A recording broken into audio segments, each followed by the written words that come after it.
Hello dear learners. तो welcome back to our channel Vidyarthi audio point. तो जैसा कि मैंने पहले ही बोला था कि हम लोग सीखेंगे डिराइव करना किसको, यूनिवर्सल लॉ ऑफ ग्रेविटेशन में जो मैथमेटिकल स्टेटमेंट है उसको हम डिराइव करना सीखेंगे। तो मैथमेटिकल स्टेटमेंट क्या है? F is equal to G M into F divided by R square. जैसा कि आप लोग देख रहे हैं, देखने में बहुत मुश्किल लग रहा होगा डिराइव करना, क्योंकि बुक में जो दिया गया है वो बहुत बड़ा करके दिया है। लेकिन अगर आपने समझ लिया ना तो बहुत आसानी होगी, क्योंकि मैं इतनी आसान भाषा में करके दूंगा कि आप एग्जाम में जाके अच्छे से लिख पाएंगे और मार्क भी स्कोर कर पाएंगे, क्योंकि ये बहुत कॉमन क्वेश्चन है, आता ही है।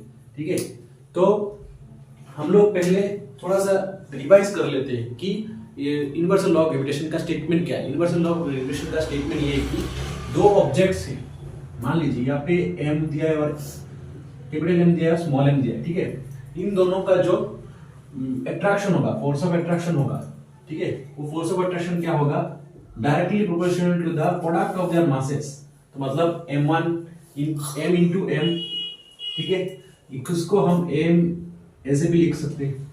ठीक है, और inversely proportional to the square of the distance between them. यहाँ पे r क्या है? इसका distance inversely proportional to the square of the distance between them. तो इसको जब डिराइव करेंगे ना तब ऊपर एक स्टेटमेंट लिख देंगे। ठीक है, स्टेटमेंट लिखने के बाद यहाँ पे हम लोग इक्वेशन 1 दे देंगे और दूसरा इधर इक्वेशन 2 दे देंगे। ठीक है, तो from equation 1 and 2, from equation 1 and 2 we get, क्या मिलता है हमें? F is proportional to m into m divided by r square। ठीक है, समझ में आया? F is equal to, अगर इस प्रोपोर्शनलिटी को हटाना है तो हमें एक कांस्टेंट देना पड़ेगा g। हमें क्या करना पड़ेगा? एक कांस्टेंट देना पड़ेगा जिसका नाम है ग्रेविटेशनल कांस्टेंट। जिसका नाम क्या है? Gravitational constant. तो होया G is gravitational constant. G क्या है? Gravitational constant. ठीक है, G का एक वैल्यू भी, G का क्या है? G का एक वैल्यू है जिसका वैल्यू है कि 6.674 into 10 to the power minus 11 newton metre square per KG square. तो हम ऐसे लिखते हैं newton metre square per KG square. तो समझ में आया? यही सिंपल डेरिवेशन।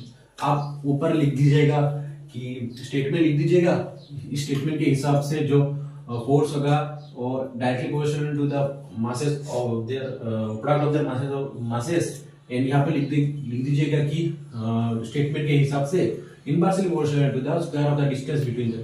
इसके बाद 1 एंड 2 करके, इसके बाद इक्वेशन 1 एंड 2 से हम क्या गेट करते हैं कि ये proportional to m into m divided by r square.